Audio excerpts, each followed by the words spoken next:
Ok, salut tout le monde, bienvenue.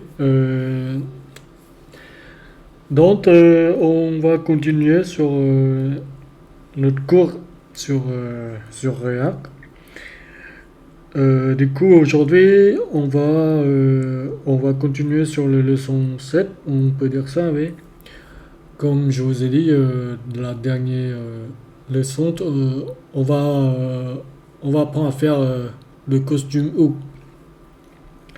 Donc, en gros, comme je vous ai déjà dit, le, le but du costume hook, c'est pour éviter on se répète nous-mêmes, en gros. Voilà. Voilà. Alors, en gros, par exemple, dans la dernière leçon, on avait appris le contexte dans React. Voilà. On va faire notre costume hook.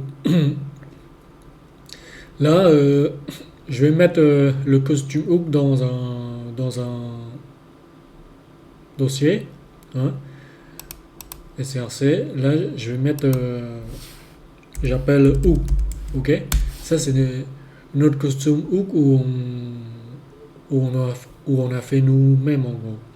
Et en fait, il y a quelques règles à respecter quand on fait notre costume hook, notre hook personnalisé, en gros.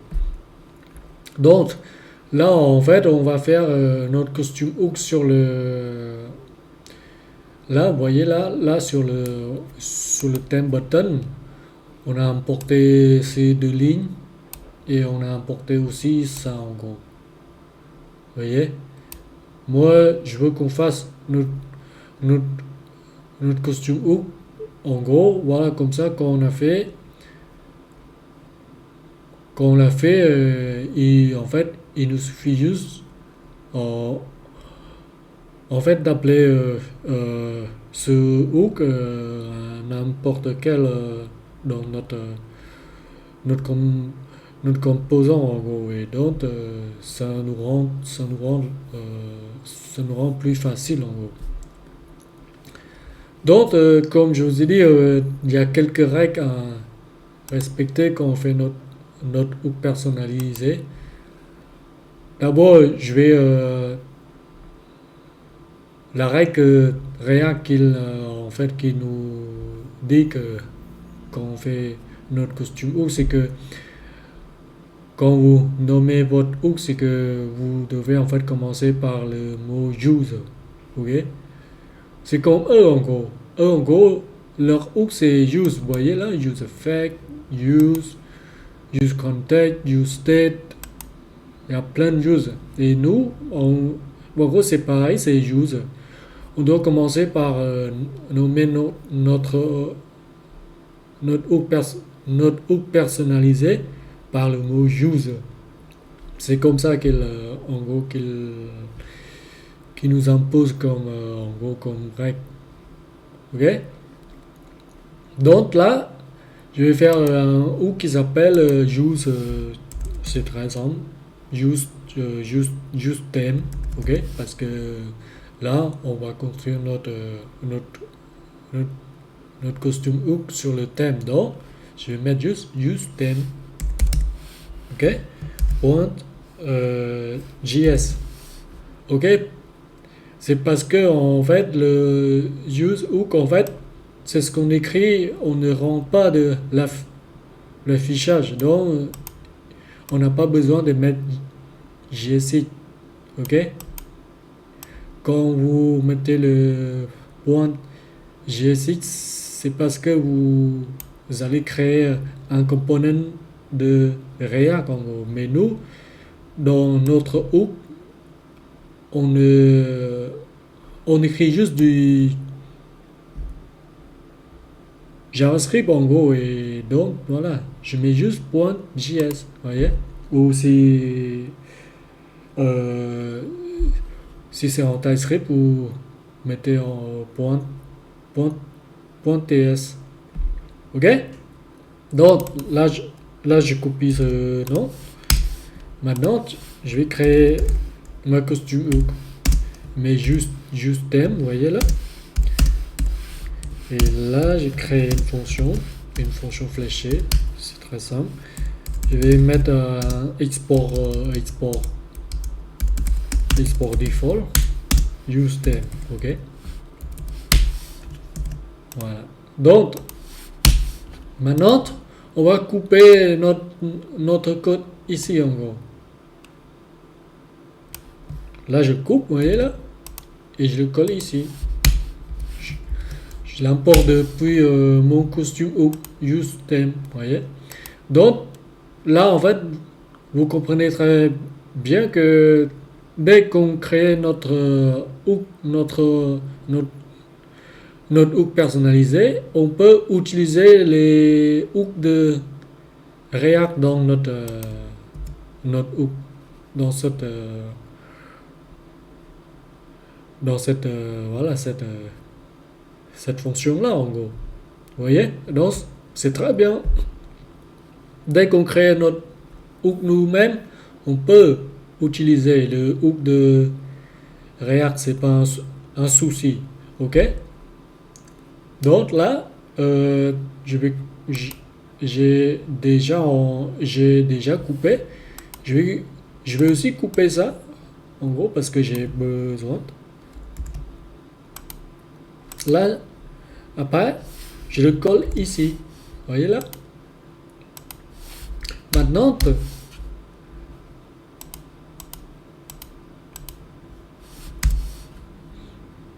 là, j'ai pas besoin de use effect.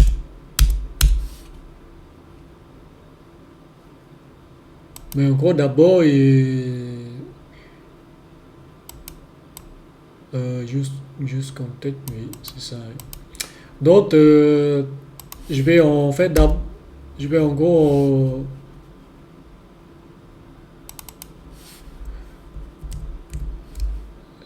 là, je le coupe, mais je change un petit peu en gros.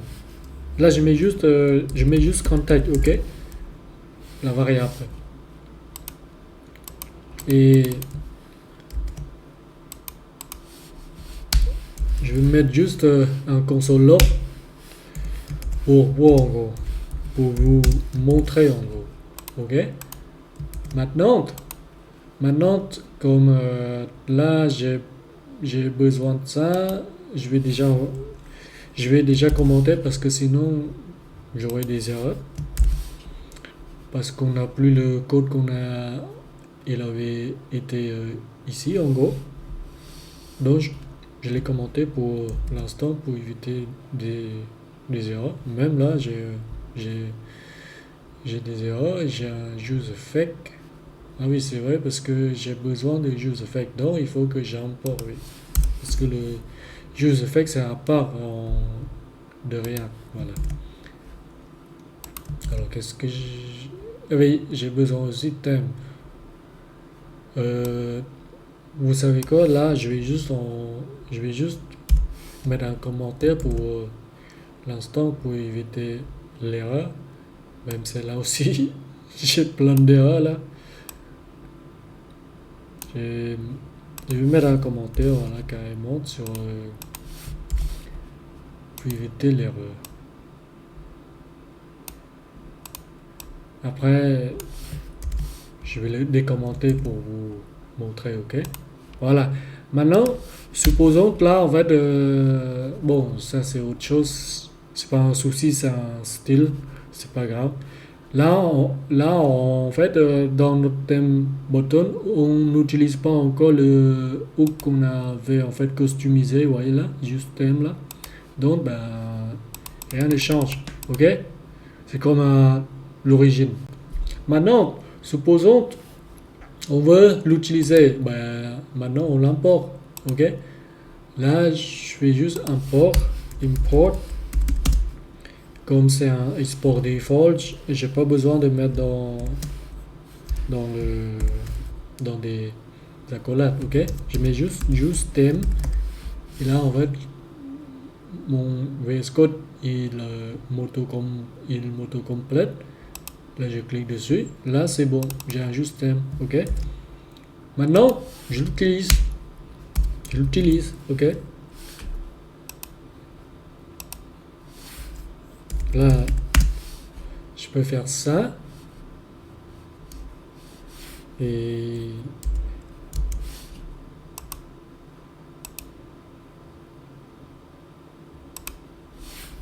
mais juste allez, theme, je mets theme contact, ok, et là je mets juste theme, ok, et voilà, j'ai plus besoin de passer euh, le theme theme contact ici. C'est parce que j'ai déjà en fait passé dans mon hook, dans mon costume hook en gros. Donc, ce que j'ai besoin de faire, c'est juste en fait d'appeler ce hook, vous voyez, juste thème, juste ça et juste ça en gros.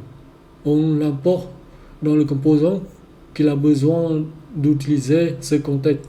Et donc, ça nous évite d'écrire ça, vous voyez, d'écrire ça, d'écrire ça. Ça nous fait gagner quelques lignes en plus.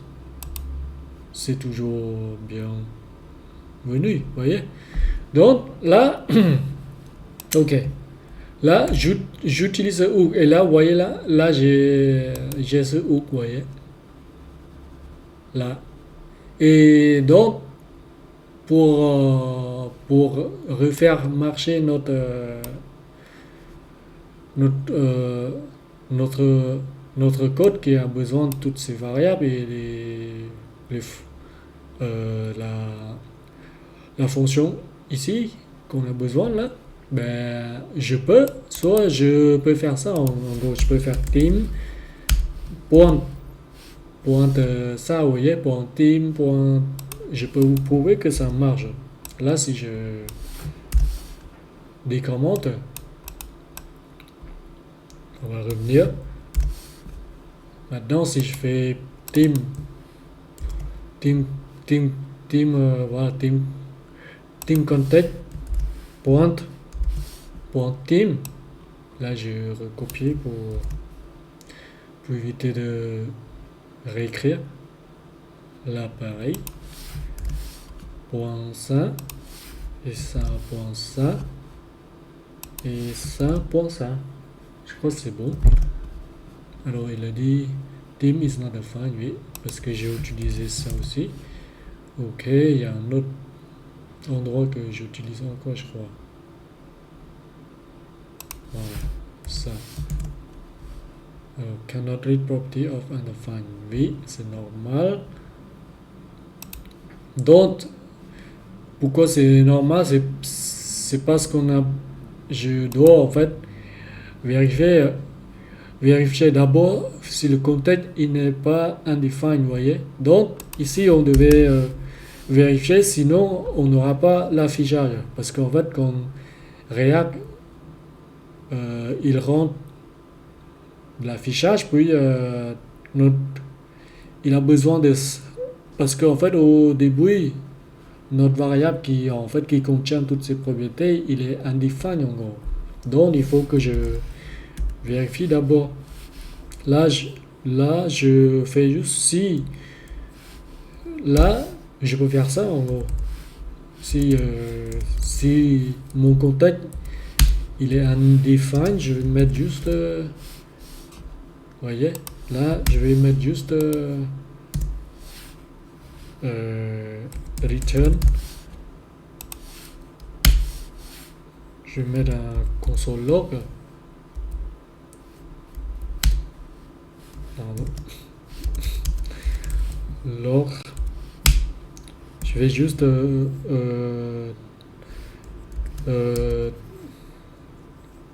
use theme must be user.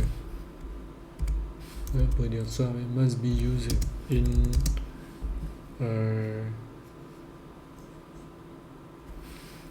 theme contact provider. Ok, c'est-à-dire les composants qui a besoin de ce thème, si ça en fait si jamais il est undefined, ben là j'ai pas besoin de mettre le moniteur. Je fais juste un console log pour qu'il sache que ben, si un des enfants de Apple, en gros, des composants, en gros, si un de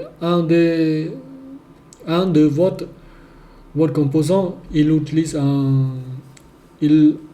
ce hook, en gros, ben, il faut qu'il soit, en fait, frappé dans le thème contact provider. Comme ça, il sache que ben, il faut qu'il soit dedans pour pouvoir utiliser ce contact.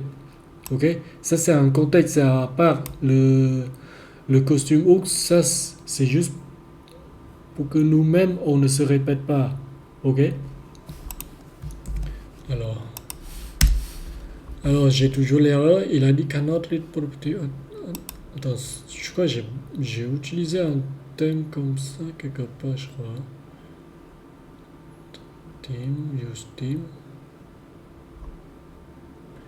Cannot read property of undefined reading theme.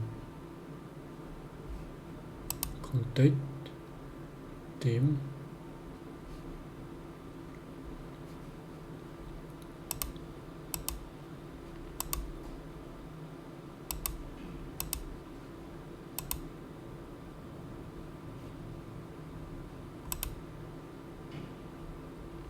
Like linkers theme contact point theme. Peut-être si je fais ça. Oh, j'ai toujours l'erreur.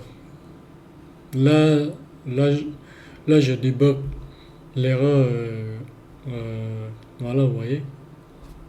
En direct. Voilà, comme ça, pour que vous puissiez voir.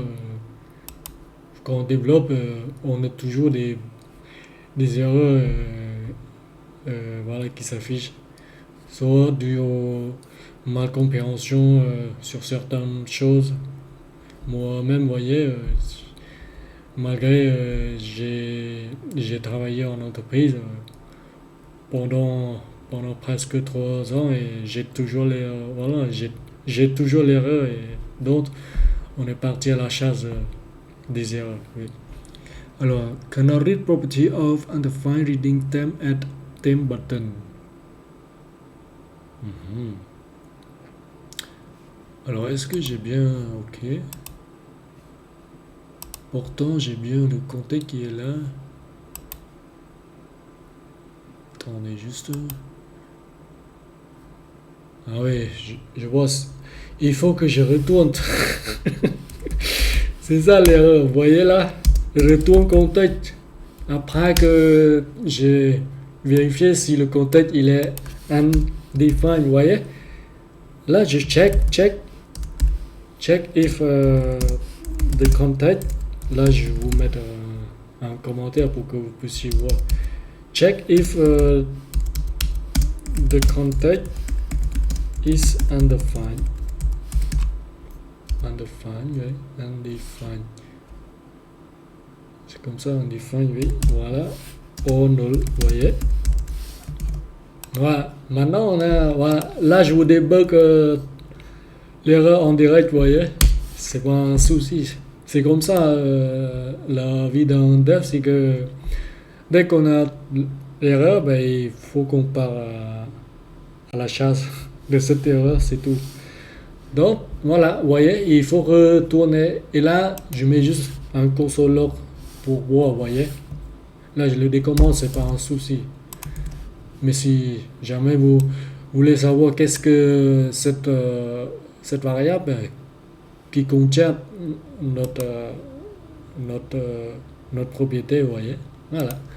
Donc, là, ça marche de la même manière. Vous voyez là? C'est la même chose, sauf qu'on a restructuré, on peut dire ça, notre code. On le met dans un costume hook. Et à chaque fois, dès un composant dans notre app, il a besoin d'utiliser ce hook de nous, en gros, voilà, qu'il a créé.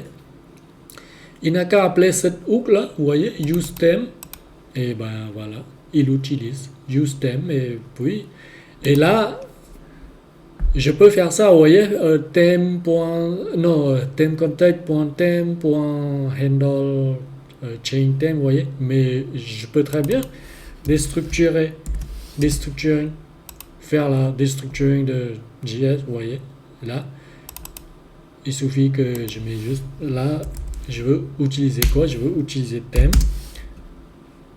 je veux utiliser le handle chain thème, vous voyez, voilà, et maintenant, je peux supprimer ça pour éviter d'écrire encore plus. Voilà, là.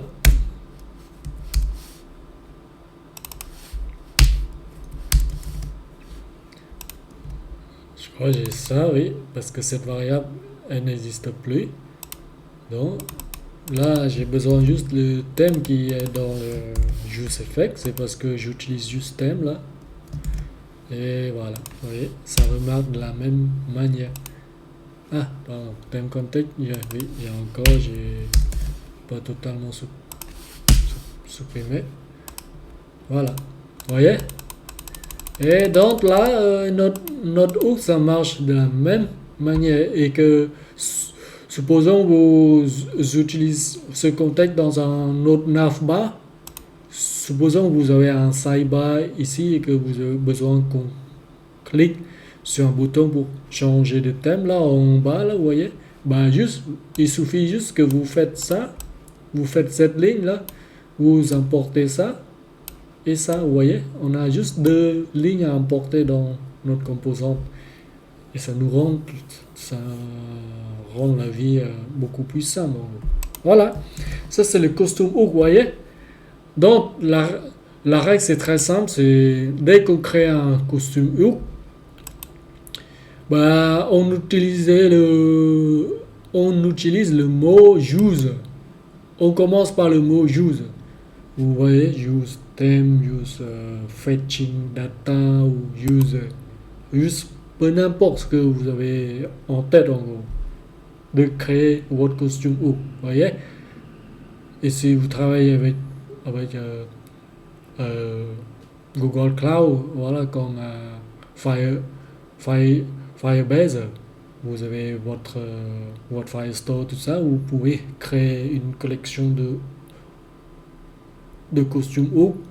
Des fois, vous appelez juste, quand vous avez besoin, vous appelez juste toutes ces costumes hook qui va aller chercher votre data dans Firebase. Voilà, vous voyez. Voilà, c'est ça. Ça, c'est juste un exemple. Vous pouvez faire beaucoup de choses avec le costume hook. Là, je vous montre. Voilà. Là, je use theme must be used in theme context provider. Là, le theme context provider, il est là, vous voyez là, dans le notepad. Là, ici, le theme provider. Là, je vais juste theme. Oui, bon. C'est pas grave. Voilà. Donc, bah, voilà. Je pense je vous ai montré le costume hook. C'est bon. Alors, qu'est-ce que je vais vous montrer encore, à part le costume hook dans ces mêmes leçons? Oui, je voulais vous montrer parce qu'en fait, dans la nouvelle version de React, ils ont introduit le système de suspend. Ok? Alors, je vous explique un petit peu qu'est-ce que c'est le composant suspend de React. Normalement, suspend, il marche à la perfection avec Next.js. C'est parce qu'en fait, Next.js, c'est un framework de React. En fait, c'est un static site rendering, c'est un SSR de site web en gros, parce qu'il fonctionne avec du serveur et le client en gros. Bon, ça, en fait, tout ça, si je vous parle maintenant et si que vous ne connaissez rien en SSA, ben, vous ne comprenez pas en gros. Donc, mais là, en fait, je peux vous le montrer, le suspend, parce qu'il est disponible avec l'outil qu'on a fait avec Vite, vous voyez. Donc là, en fait, pour vous montrer le suspense, c'est que ben là, on n'a plus besoin de ça parce qu'on a déjà appris. Change theme, on le laisse là, ouais, c'est pas un souci. Donc, je vais commenter ça, ok? Je vais commenter cet exemple-là qu'on avait interagi avec notre formulaire. Là, je vais ici, je vais le commenter, ok? Voilà. Notre thème, ça marche toujours, c'est pas un souci. Donc, pour vous montrer cet exemple de suspend, le composant suspend de React, je vais remettre notre composant to-do list. En fait, le suspend, il marche il marche très bien avec Next.js, comme je vous ai déjà dit, avec fetching, vous voyez, quand vous allez récupérer votre donnée à partir d'un API tiers. Et donc, je vous explique, en fait, le suspend, il sert à quoi, en fait? Le suspend, il sert à, pendant que vous allez faire le fetch, c'est-à-dire récupérer votre data depuis un serveur ou un truc comme ça, en gros. Suspend, c'est voilà, c'est tout simple, en fait. C'est comme son nom l'indique, en gros. Il fait le suspend, on peut dire ça ouais, en français. Ouais. Pendant que vous allez faire ça, ben, il, il suspend un petit, on peut dire un petit 2-3 secondes. En gros. Il suspend, euh, il ne rentre votre affichage que dès que vous avez récupéré votre donnée, en gros. Donc, pendant ce moment-là, on peut afficher d'autres composantes personnalisées. En gros, par exemple, on peut afficher un spinner, vous voyez, un loading, un loader, un truc comme ça, pour dire que bah, là, pour dire aux utilisateurs qui visitent notre site, pour leur dire que bah, pendant ce moment-là, je vous affiche un spinner. Ouais, un mot genre chargement en cours, vous voyez. C'est comme ça en fait pour qu'ils sachent que ben il faut qu'ils patientent un petit peu parce que le chargement est en cours. Et après, quand une fois qu'il récupère votre donnée, ben il affiche comme ça, vous voyez. Donc, on va implémenter ça. L'exemple le plus simple est que je vais implémenter ici en gros. Dans le parent, le composant parent qui est là. Je vais mettre le suspend ici en haut dans le to-do list, vous voyez.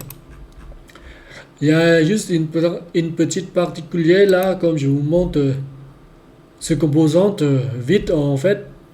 Quand on construit React avec l'outil de développement avec vite, comme le suspend, comme je vous ai dit, il marche à la perfection avec Next.js. Pour qu'on puisse le faire marcher avec React qu'on a fait avec Vite, il faut qu'on l'importe avec le lazy loading en gros pour qu'il marche en gros, vous voyez. Alors je vous explique en gros un petit peu encore voilà pour que vous sachiez en fait qu'est-ce que c'est le lazy loading. Le lazy loading, c'est la manière qu'on importe notre fichier en fait, notre composant. Là, en gros, par exemple, on importe notre composante. Là, on importe quel qu'il soit. C'est-à-dire, avec ce mot import, vous voyez là, il n'est pas, on peut dire, il n'est pas dynamique. On peut dire ça en fait. Dès qu'on fait cette ligne, toutes ces lignes, ben, quoi qu'il arrive, bah, il importe notre composant et donc bah, il va compiler dans un seul fichier, vous voyez, qui est en JS à la fin. Ok, là, vous voyez là, dans vite config. Bon, vite config, c'est pas ce qu'il fait en arrière-plan. Du coup, on saurait pas trop ce que c'est. Mais pour vous dire, dès qu'on compile, ben, il va mettre dans un dossier 10 et tous ces imports-là, en gros, il importe directement, vous voyez. Donc, on n'a pas le choix. Avec le lazy loading, c'est que il importe dynamiquement. C'est-à-dire, en gros, quand on compile notre code, en fait, le lazy loading, en fait, il sera en fait à part. Il sera à part en fait. Il ne sera pas en fait il ne sera pas compilé avec notre un seul fichier en fait. Ce qui est là en fait, je pense c'est main.js, on peut dire ça. Ok? Il sera là. Je vous le montre directement. Voilà. Comme ça, vous aurez une idée encore. Là, si je veux build mon application, vous voyez, là, je fais un npm run build, vous voyez, c'est pas un souci. Voilà, vous voyez, là, il a mis dans le dossier 10 et du coup, asset, vous voyez là, bundle, là, bon, ça c'est le nom en mode aléatoire, c'est pas un souci. En fait, tous nos imports, en fait, il le compile dans ce fichier, vous voyez, tout notre code en gros, vous voyez, là c'est illisible, c'est impossible de lire ce fichier. Là, ce que je vous dis, tout notre code qu'on a écrit là, il va compiler, cet outil, en fait, il va compiler dans un seul fichier. Et c'est ce fichier, en fait, qui est le responsable de notre site, en gros. Dès qu'on a besoin de faire quoi que ce soit, et c'est ce seul fichier qui est le responsable de notre site. Vous voyez? C'est pour ça, React, en fait, il est rapide. C'est parce que toutes les informations, il est déjà compilé, vous voyez. Toutes les fonctions, tous les composants, ils seront compilés dans un seul fichier et en mode compare, vous voyez. C'est pour ça, c'est impossible de lire. C'est pour ça, vous voyez. Donc, revenons à notre import entre le import normal, on peut dire ça, et le lazy loading. Le import normal, c'est ça en gros. Il importe quel qu'il soit. Il compile, puis il importe directement. Il importe en gros. Donc là, c'est le import normal, vous voyez. Maintenant, je vous montre là, je vais redémarrer mon développement. npm run dev. Voilà. Donc, là, il importe, quel qu'il soit, si on a besoin d'utiliser ce composant ou non, il s'en fout. C'est ce qu'il fait, c'est il importe. Par contre, le lazy load, c'est que il importe dès qu'on a besoin d'utiliser. Ok? C'est-à-dire, dès que j'importe avec le lazy loading, quand je l'utilise pas, là en gros par exemple, vous voyez là il y a un composant basic form, vous voyez, là c'est le import normal. Quoi qu'il arrive, il compile dans notre code en gros. Donc, c'est-à-dire on l'importe mais sans d'utiliser. Et si vous avez beaucoup de c'est-à-dire si vous avez beaucoup de fichiers à importer et que vous ne l'utilisez pas, il va compiler tout ça et dans un seul fichier, puis ça rend la performance de votre site un petit peu, je sais pas, peut-être la performance ça réduit, vous voyez. C'est parce qu'on a importé sans d'utiliser. Donc le but de lazy loading, comme il l'a dit, lazy c'est paresseux. Le chargement paresseux, on peut dire ça si on traduit en français. Il ne charge que ce qu'on a besoin, c'est-à-dire quand on a besoin d'utiliser, c'est-à-dire là, vous voyez, on l'utilise. On l'a pas commenté, donc c'est-à-dire on l'utilise. Donc dès qu'on l'utilise, il charge notre component en lazy loading. Ok, voilà. J'espère que vous avez compris en gros. Donc là, on va importer le to-do list. Ok? Le to-do list. Maintenant, on le transforme en lazy load. Là, je vais commenter et je vais importer en mode lazy loading. Ok? Là, je vais mettre un commentaire. Lazy loading. Et donc, pour l'utiliser, on a besoin d'importer de React. Là, on va importer lazy. Vous voyez là, il y a une fonction là, lazy. C'est une fonction en gros. Donc, je vais faire import. Import, là, je vais nommer mon to-do list. Là, je vais mettre lazy. Lazy quoi? Lazy to-do. Lazy to-do list component. Ok?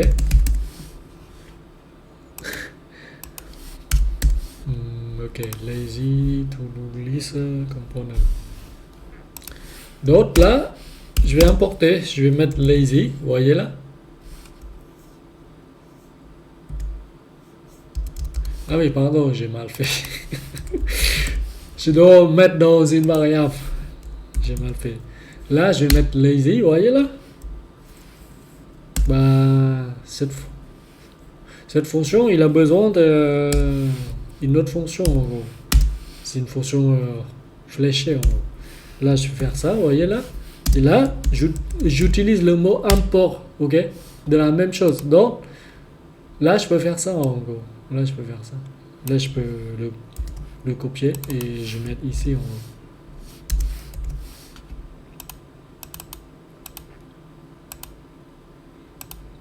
Mais par contre,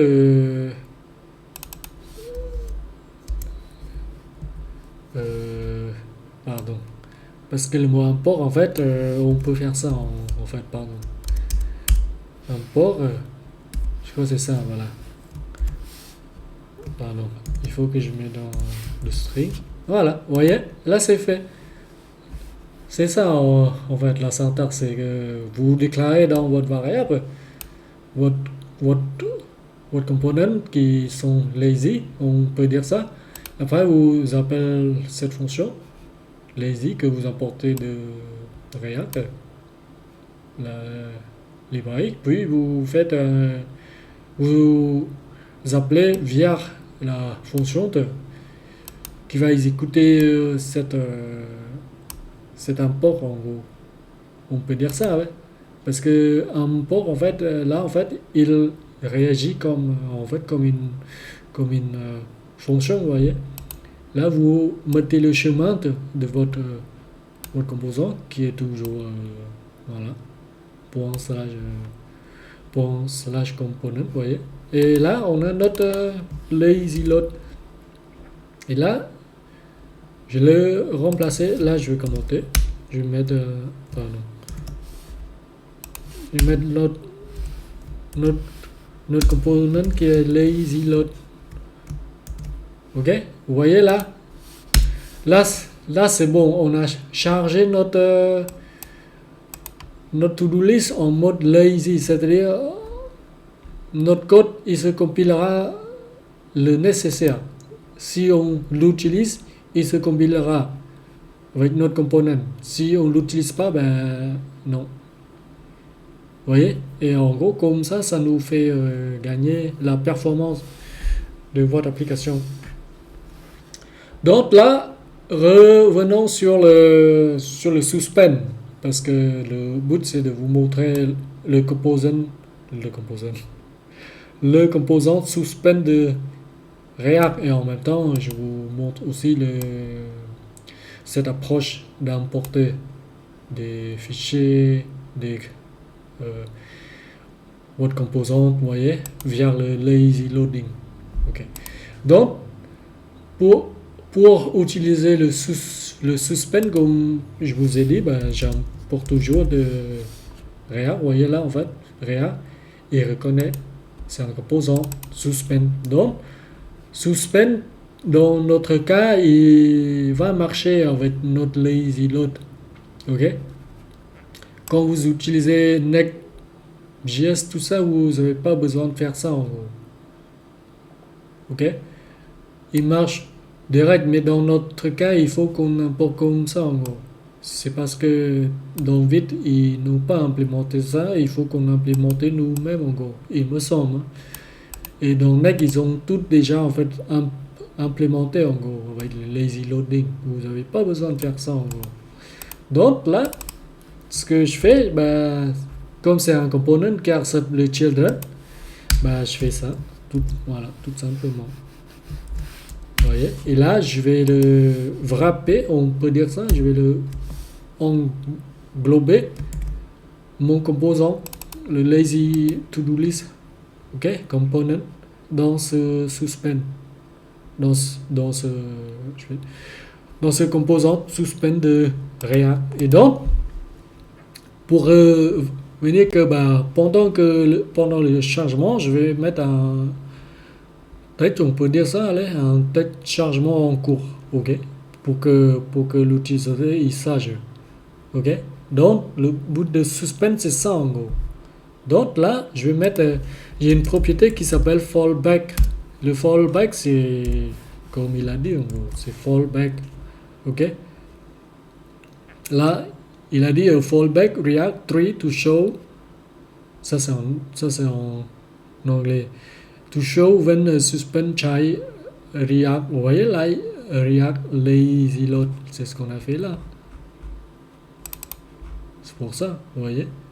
Donc, fallback react 3 to show something when a suspend child, vous voyez, suspend. Là, pour le moment, je décide de montrer un message. Là, je vais mettre je vais mettre un H2, allez. Ah, pardon. J'ai mal fait H2. Voilà. Là, je vais mettre juste chargement en cours.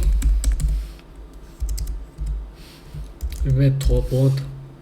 Voilà. Là, vous allez le voir. Vous allez le voir que dès que je fais un petit refresh, là, vous voyez là, c'est rapide.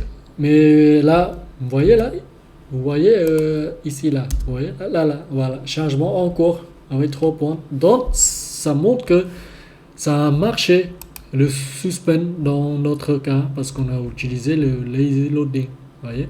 Mais par contre, si vous n'utilisez pas ça, supposons que vous n'utilisez pas ça et vous faites votre import normal, oui, votre import classique, on peut dire ça, et vous le remplacez là, oui, je l'ai déjà. Je vais juste commenter ça pour éviter des erreurs. Et là, si je fais un petit refresh, vous voyez, ça ne marche pas. Ça ne marche pas. Mais par contre, si vous faites ça dans le framework Next.js, ça marchera. Mais là, en fait, comme on a besoin d'implémenter par nous-mêmes, ben, il faut qu'on fasse le lazy load en gros. Ok? Voilà. Bon, là, je vais commenter les codes dans mon app que j'utilise pas pour éviter quand on fait le build. Là, je vais mettre mon lazy load. Là, je vais commenter parce que j'ai pas besoin d'utiliser ça. Et voilà. Là, je fais un petit refresh et je vois le chargement en cours. Vous voyez? Là. Et si vous voulez voir, vous pouvez faire une petite simulation en plus. C'est-à-dire ici, vous pouvez faire une petite simulation de temps de chargement. Vous pouvez mettre un vide et vous faites juste devant en gros new promise et resolve. Je le resolve direct et là je fais un set timeout. C'est une fonction de JS, c'est classique. Je le resolve, voilà, directement, et là je fais un temps de chargement pour 2000 Ah oui, pardon.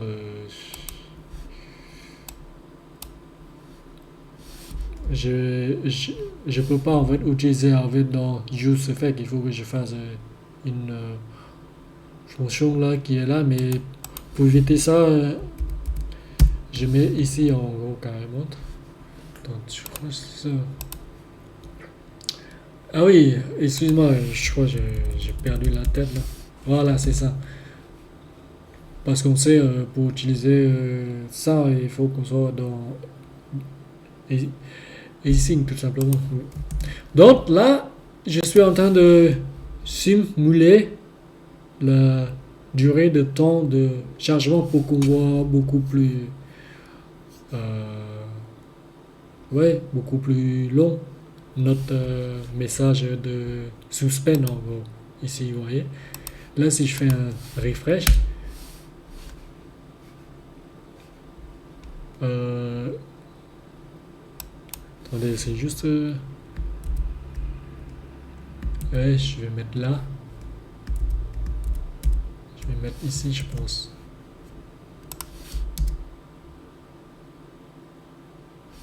Parce que là, en fait, il charge après mon suspend.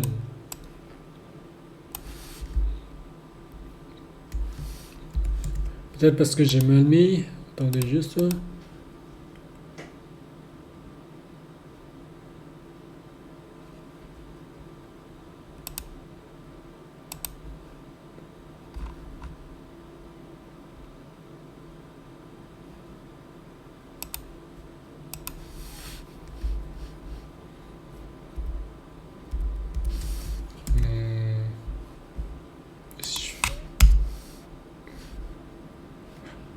Hmm. Parce que moi, je veux, en fait, je veux simuler le temps de chargement. Attendez, c'est juste si je fais 5000. Parce que là, en fait, il fait le temps de chargement après mon suspend en gros. Ah oui, ouais, je vois, c'est normal. En fait, si vous voulez, c'est que ben, il faut que je fasse, il me semble. Dans notre cas, ça ne marchera pas comme ça en gros. Dans notre cas, c'est que il faut que je le fasse ici en gros. Non, il faut pas que je le fasse là, mais je veux dire par là, c'est que là, je vais couper et je vais faire un return. Vous voyez là? Et là, comme ça, je peux mettre mon logique qui est dans. Là, je peux mettre un async même. Voilà. Alors, est-ce que ça va marcher? Voilà, vous voyez? Voilà. Bref, c'est un petit peu. Bon, j'avoue que si pour vous, vous êtes débutant, c'est que bah, c'est un petit peu compliqué, mais c'est juste pour vous dire parce que il faut que je fasse mon logique ici en gros. C'est parce que c'est à ce moment-là qu'on fait notre lazy loading, vous voyez. Et donc, comme ça, il va prendre en compte notre simulation de temps euh, de chargement. Ok? Là, si je fais juste 2 secondes, on peut dire ça, oui. Là, un, deux. Et là, vous voyez, ça marche très bien. Et là, si je ne fais pas, ben, ça va être rapide. Voilà, vous voyez? Donc, voilà. Bon, je crois que c'est bon. Là, je vous ai montré comment faire un hook personnalisé et un, un component de React Suspend qui est important, on peut dire ça, parce que quand vous allez apprendre le framework Next.js, il utilise ça en gros, vous voyez. Donc là, voilà, vous savez. Et je vous ai montré aussi une autre manière d'utiliser le lazy loading, la manière qu'on importe notre fichier et notre composant. Voilà, donc, alors après ce leçon, qu'est-ce qu'on va faire? là, je crois que je vous ai tout montré, là, tout ce qui est basique, vous voyez. Comment utiliser le state, comment faire un appel depuis un API, depuis un hook React. Hmm, Là, je vous ai montré dernièrement le concept du contact. Et aujourd'hui, je vous ai montré